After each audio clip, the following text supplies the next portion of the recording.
नमस्कार, S Marathi news मध्ये आपलं स्वागत।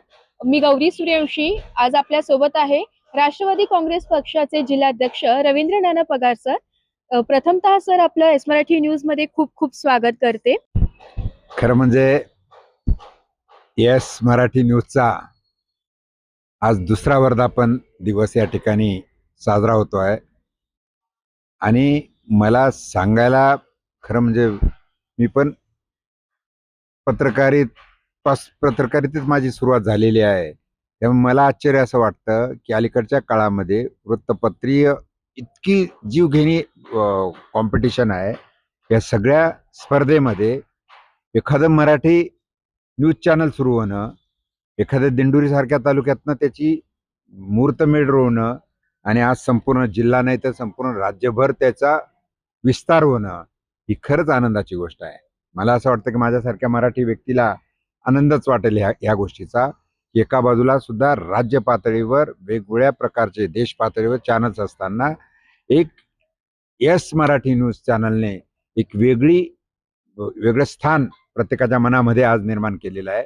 संपूर्ण जिल्ह्यामध्ये म्हणजे माझ्यासारखे राजकीय लोक असतील त्यांना पहिलं वाटतं आज आज काय एस मराठीचं आज हेडलाईन काय आहे, आज काय नेमकं यांनी नेमकं शोधून काढलेलं आहे, काय नेमकं आलेलं आहे हे पाहण्याची उत्सुकता लागलेली असते दिवसभर आल्यानंतर। आणि मग ते पाहिल्यानंतर असं वाटतं की चांगलं स्टाफ, चांगला या ठिकाणचा जो प्रतिनिधी वर्ग आहे तो म्हणजे इतका चांगल्या क्वालिटीचा आहे की या ठिकाणी तुम्हाला सांगतो की सुनील जाधव असतील, संतोष कतार असतील, प्रसाद देशमुख असतील, शामराव सोनवणे असतील, आपण स्वतः निवेदिका गौरीताई आहात, हे सगळे एवढे चांगल्या क्वालिटीचे आणि चांगल्या पद्धतीने काम करतात की न्यूजपेपरच्या क्षेत्रामध्ये कुठल्याही प्रकारची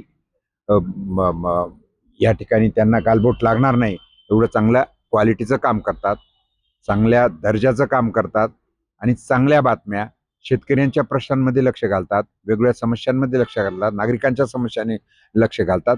नाहीतर नुसतं राजकारण करत बसणं हा विषय नाही, तर राजकीय बातम्यांना सुद्धा स्थान देऊन चांगल्या प्रकारच्या सर्वसामान्य जनतेच्या प्रश्नांमध्ये समस्यांमध्ये लक्ष घालणारे आणि तळागाळातल्या समस्यांची जाणीव असणारे प्रतिनिधी ह्या चॅनलमध्ये आहेत।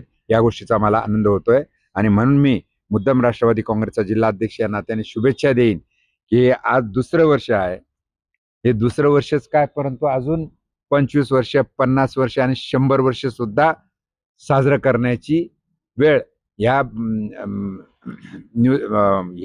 चॅनलवर यावी, इतकं चांगल्या पद्धतीचं काम या चॅनलकडून व्हावं अशी सगळी टीमकडे पाहिल्यानंतर मला स्वतःला या ठिकाणी वाटतं आणि म्हणून मी शुभेच्छा देईन की तुमच्या हातून चांगलंच काम होईल आणि ह्या जिल्ह्याच्या नव्हे तर राज्याच्या सुद्धा प्रगतीकडे तुमची नजर राहील सर्व अर्थाने, अशी आशा व्यक्त करतो आणि माझ्या मनापासून शुभेच्छा देतो। प्रश्न असा होता की स्थानिक स्वराज्य निवडणुका आहे, तर त्यासाठी आपण स्वबळावर निवडणूक लढणार आहात की महायुतीकडनं लढणार आहात? खरं सांगू का, आता कुठेतरी जिल्हा परिषदा आणि नगरपालिकांचे आरक्षण जाहीर झाले। आता मी जवळपास कालपर्यंत पूर्ण तालुकावर आढावा मेळावे घेतले। काल सुद्धा बागलांचा शेवटचा मेळावा त्या ठिकाणी झाला। या सगळ्या पार्श्वभूमीवर सर्व कार्यकर्त्यांचं म्हणणं आहे की बहुतेक कार्यकर्त्यांची इच्छा आहे की आपल्याला संधी मिळेल का नाही, मिळेल का नाही, नाही मिळणार। या पार्श्वभूमीवर काही लोकांचं म्हणणं आहे की आपण स्वबळावर लढावं, काहींचं म्हणणं आहे की युती करून लढावं। राज्य पातळीवर सुद्धा आमचं नागपूरला 1 दिवसाचं चिंतन शिबिर झालं जिल्हाध्यक्ष, मंत्री आणि आमदारांचं। आता जिल्ह्याची आता राज्यावर सुद्धा परवाच्या दिवशीच अजितदादांनी मिटिंग घेतली। त्या ठिकाणी सुद्धा साधारणतः असा निर्णय झालेला आहे, साधारणतः सर्व पक्षाच्या प्रमुख मंडळीकडनं निर्णय येत आहेत की महायुतीमध्ये आपण लढावं, परंतु जर महायुतीमध्ये आपल्याला लढायचं असेल तर 100% आमची त्याला मान्यता आहे। परंतु जर महायुती होत नसेल तर मला एक खात्री आहे की नाशिक जिल्ह्यामध्ये एवढं चांगल्या प्रकारचं वातावरण राष्ट्रवादी काँग्रेसचं आहे की आम्ही एकटे सुद्धा लढलो तरी जिल्हा परिषदेवर आमचा झेंडा त्या ठिकाणी मागच्या वेळेसारखा लावून देऊ, असं साधारणतः चित्र या ठिकाणी आहे असं मला स्वतःला वाटतं। नक्कीच साहेब, माझा एक प्रश्न होता की आपण बोलल्याप्रमाणे, सांगितल्याप्रमाणे की आपण राजकारण क्षेत्राच्या आधी पत्रकारी क्षेत्रात देखील होतात, तर पत्रकारिता क्षेत्र आणि राजकीय क्षेत्रामध्ये तुम्हाला काही फरक जाणवतो की बदल जाणवतात की नाही?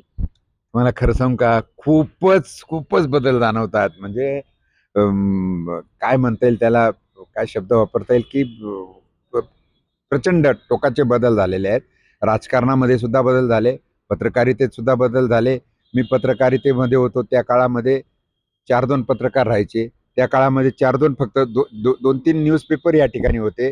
चॅनल पाहायचं म्हणजे संध्याकाळी 7 वाजता जे अ, अ, यांचं चॅनल, सरकारी चॅनल होतं, तेवढंच चॅनल ते या ठिकाणी दिसायचं.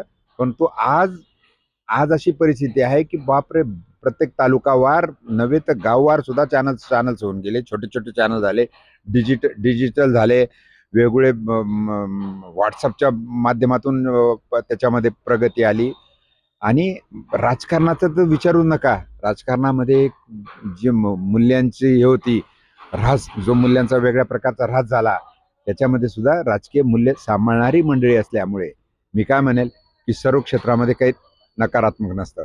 तुमच्या जसं पत्रकारितेमध्ये फक्त येलो जर्नलिझम किंवा पित्त पत्रकारिता म्हणतात, तशा लोकांचा जास्त गवगवा होतो. तसा राजकारणामध्ये जास्त वेगळ्या प्रकारचं काम करणाऱ्या लोकांचा गवगवा होतो. पण ते फक्त 2-5% असतात. 95% लोक राजकारणात सुद्धा चांगले आहेत आणि तुमच्या क्षेत्रात सुद्धा तुमच्या चॅनलमध्ये ज्या पद्धतीचे लोक काम करतात तसे चांगले लोक आहेत. म्हणून आज सुद्धा पत्रकारितेची आणि राजकारणाची गुणवत्ता टिकून आहे असं मला स्वतःला वाटतं. फरक खूप आहेत, तुफान फरक आहेत, अगदी टोकाचे फरक आहेत. परंतु या सगळ्या परिस्थितीमध्ये तुमच्या आमच्यासारखे लोक आहेत, म्हणून ह्या क्षेत्राची एक गुणवत्ता टिकून राहिलेली आहे.